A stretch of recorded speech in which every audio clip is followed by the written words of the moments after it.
Ya, selamat siang teman-teman semua. Kembali lagi bersama dengan saya Lawisto Efrata Broto. Di video kali ini saya akan menyampaikan sedikit tentang pengalaman saya mengenai kehidupan sosial saya yang terdistraksi oleh gadget atau telepon genggam. Saya juga akan memberitahukan tentang pengaruh buruk yang mungkin teman-teman juga sudah tahu, tetapi masih saja uh, menggunakan telepon genggam atau gadget ini secara brutal dalam kehidupan sehari-hari.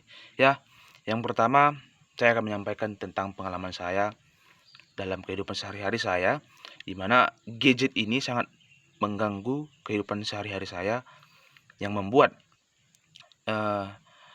kehidupan sosial saya itu menjadi kurang baik, di mana saya jarang sekali berinteraksi kepada sesama manusia di lingkungan sekitar saya. Saya akan memberitahukan kepada teman-teman untuk mulai detox dopamin ya. Dopamin ini banyak sekali bentuknya dan banyak sekali yang bisa membuat kita terdistraksi ya. Jadi dopamin, detox dopamin di sini adalah mungkin teman-teman konten kreator lainnya itu sudah menyampaikan banyak tentang detox dopamin itu, dan menu-menu dopamin yang paling baik juga sudah disampaikan. Bisa dicari ya, atau di searching di pencarian YouTube bahwasanya bagaimana cara untuk melakukan detox dopamin dan menu-menu dopamin yang paling cocok untuk dilakukan dalam kehidupan sehari-hari supaya kita juga bisa melakukan hal-hal yang produktif ya. Yang pertama itu ya, untuk selanjutnya saya akan menyampaikan tentang pengalaman saya mengenai gangguan dari gadget ini terhadap kehidupan sosial saya. Kita mungkin sudah tahu gadget ini sangat praktis untuk digunakan dalam kehidupan sehari-hari, tapi apabila kita menggunakannya dengan tidak bijak, gadget ini juga sangat mengganggu. Selain mungkin mempermudah pekerjaan bagi orang-orang yang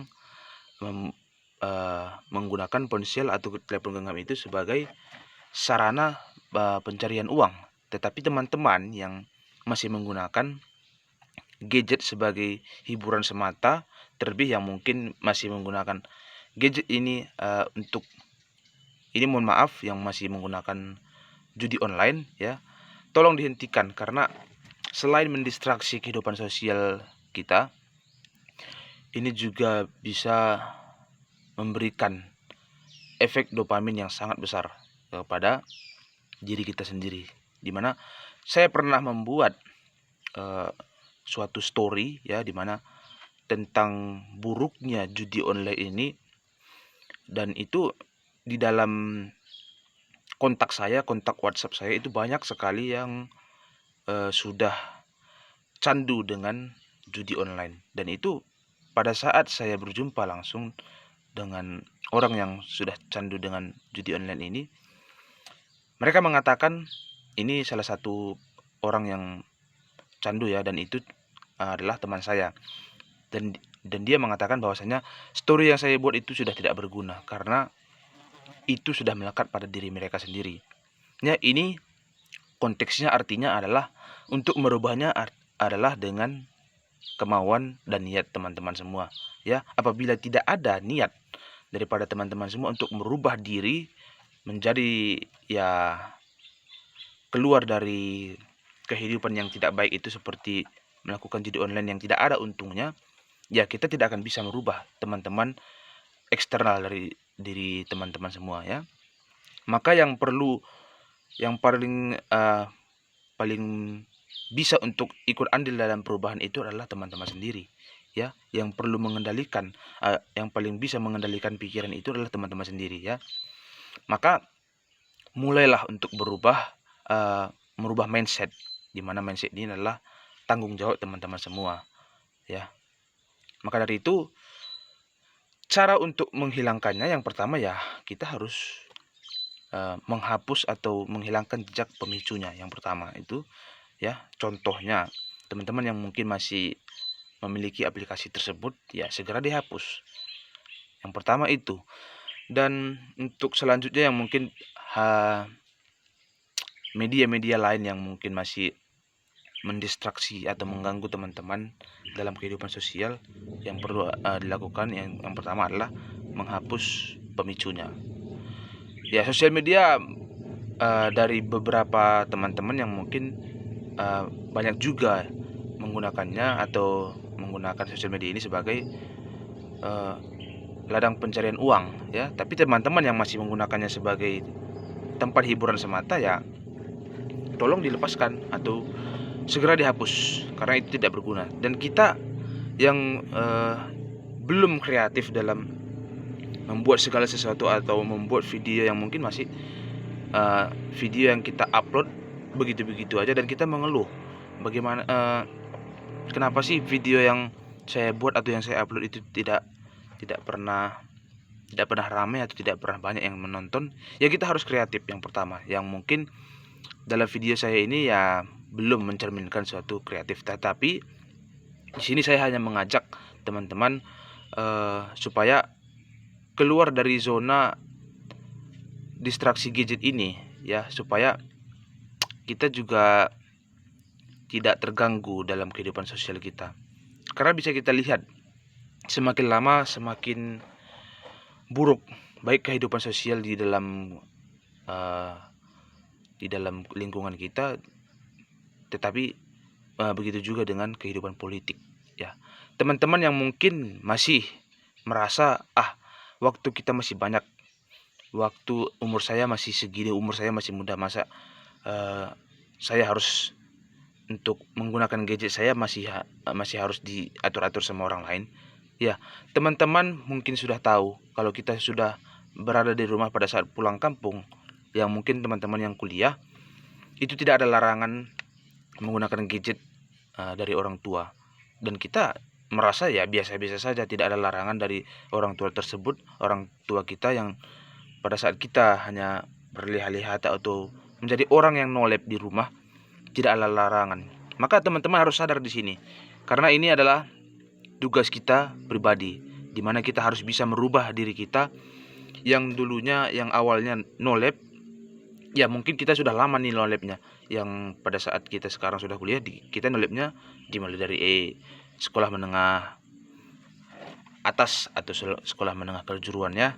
Kita harus merubah itu, karena apabila kita tidak mulai dari sekarang, kita tidak akan bisa berubah. Kita akan terus terdistraksi oleh gadget ini. Maka dari itu, teman-teman harus mulai untuk merubah diri sendiri.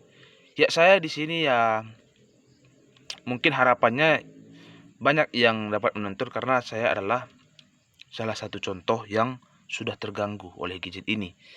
Dan saya sudah mulai berubahnya dengan, ya mungkin pada awalnya itu yang paling mengganggu saya adalah media sosial, di mana saya hanya bisa scroll video atau konten-konten video pendek yang membuat saya merasa puas, karena memang video pendek ini itu sudah sangat cepat ditemukan, baik itu permasalahannya, awal ceritanya, dan akhir ceritanya langsung didapatkan di satu video pendek. Itulah yang membuat kita sekarang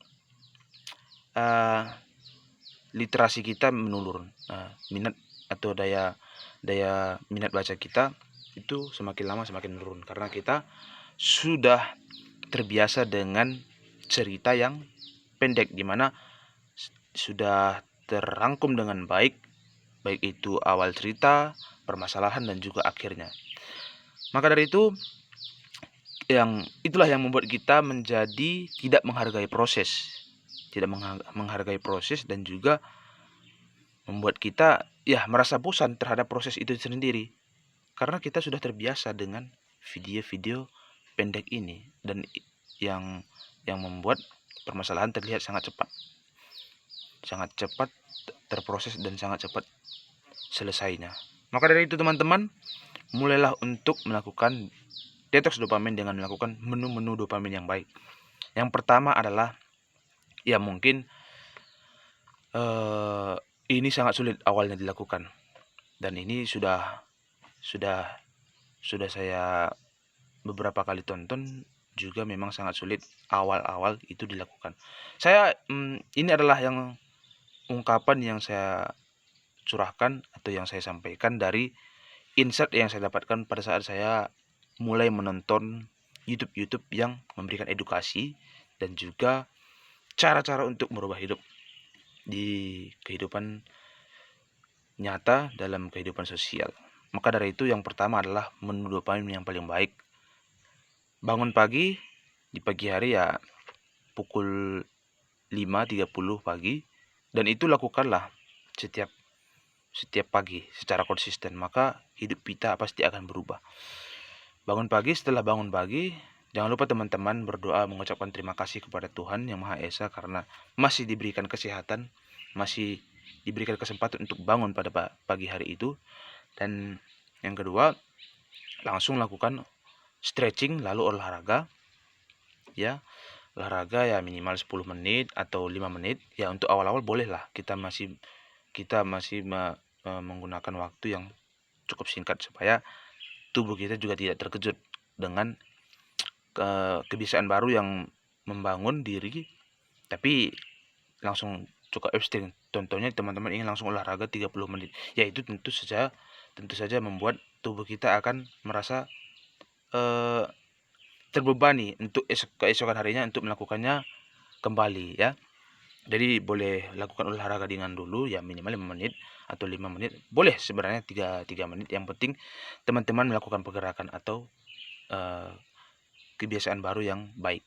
Yang kedua, lakukanlah renungan atau refleksi diri supaya kita itu tahu tujuan hidup kita. Dalam renungan ini teman-teman harus sampaikan dalam diri sendiri bahwa kita ini ingin menjadi apa, tujuan hidup kita selama beberapa waktu ke depan ingin menjadi apa, dan apa yang membuat kita bahagia pada saat di kehidupan yang akan datang. Dan ya teman-teman itu mau seperti apa? Contohnya ya teman-teman ingin kaya, ingin punya Ford Ranger Raptor, ya contohnya seperti itu ya. Kita harus mulai menempatkan mimpi itu dalam pikiran kita supaya pikiran bawah sadar kita juga ikut untuk memikirkan bagaimana caranya untuk mendapatkan hal itu ya. Yang ketiga, setelah melakukan renungan, teman-teman bisa melakukan literasi atau baca buku ya. Yang ketiga ini yang sangat penting, di mana teman-teman akan memasukkan segala informasi penting dalam pikiran teman-teman. Karena di pagi hari itu pikiran kita atau otak kita masih segar dan fresh dalam berpikir serta menangkap informasi dengan baik. Tapi disinilah pentingnya membaca itu, karena setiap yang kita baca itu akan masuk ke dalam pikiran kita dan menjadi senjata dalam kehidupan kita sehari-hari.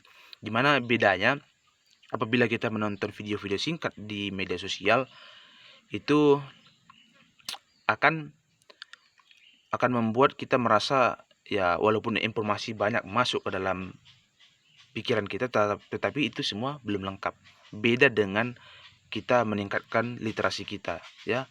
Dalam buku itu ya semua lengkap, dan informasi-informasi yang seharusnya tidak dipotong dengan singkat itu bisa kita dapatkan di dalam buku. Itulah yang dapat menjadi senjata kita dalam kehidupan sehari-hari, yang mungkin banyak orang bertanya-tanya apa yang membuat kita merasa apa yang membuat kita glow up dalam hal ini. Glow up secara amunisi, contohnya ya ilmu pengetahuan, wawasan kita juga bertambah.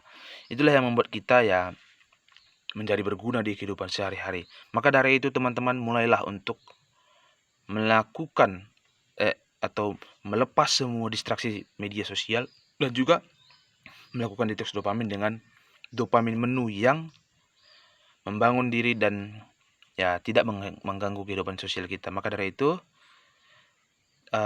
perubahan ini adalah perubahan milik teman-teman semua. Jadi ini adalah it's all about Gen Z, atau ini adalah semua tentang generasi muda. Ya, sekian dari saya mungkin. Semoga teman-teman semua ya saya juga sebenarnya masih baru dalam hal ini, masih pertama-tama dalam melakukan kegiatan detox dopamin ini. Jadi supaya saya bisa menjadi contoh yang mungkin dalam video ini juga saya masih merangkum video atau mengucapkan kata-kata per kata itu masih sedikit belibet atau masih belum lancar, tetapi saya berusaha untuk berubah. Maka dari itu, teman-teman yang masih melihat saya dalam video ini merangkai kata-kata masih kurang baik, nah, kedepannya saya akan terus membuat video seperti ini supaya teman-teman juga bisa melihat perubahan yang akan saya tunjukkan. Ya, ini walaupun sebenarnya laki-laki itu tidak bercerita, tetapi dalam hal ini saya harus mengajak teman-teman semua, karena memang yang tidak saya ungkapkan atau yang tidak saya ceritakan adalah proses saya yang lain, dimana proses baik itu dari karir atau finansial saya, itulah yang tidak saya ceritakan. Tetapi proses mengenai perubahan dari tidak menggunakan gadget atau media sosial secara brutal itu adalah benar-benar nyata. Bisa dilihat dari teman-teman yang mungkin dari 2 video saya yang sudah saya upload itu masih, ya, dalam 3 video ini mungkin masih belum lancar lah dalam rangkai katanya. Tetapi ya tentu ada perubahan sedikit demi sedikit, walaupun ya mungkin beberapa persen dari yang seharusnya kita dapat. Jangan pernah mengharapkan perubahan yang sangat besar hanya dengan melakukan sekali saja dalam kegiatan perubahan seperti glow up diri, ya, seperti yang saya sampaikan tadi. Ya, jangan pernah mengharap perubahan yang singkat, tetapi hargailah proses itu. Jadi itu yang bisa saya sampaikan. Ya, kebetulan pada hari ini adalah Hari Raya Idul Fitri. Selamat Hari Raya kepada teman-teman yang merayakannya. Ya, semoga kehidupan kita juga semakin baik ke depannya dimulai dari hari ini. Oke, terima kasih teman-teman. Selamat siang semuanya.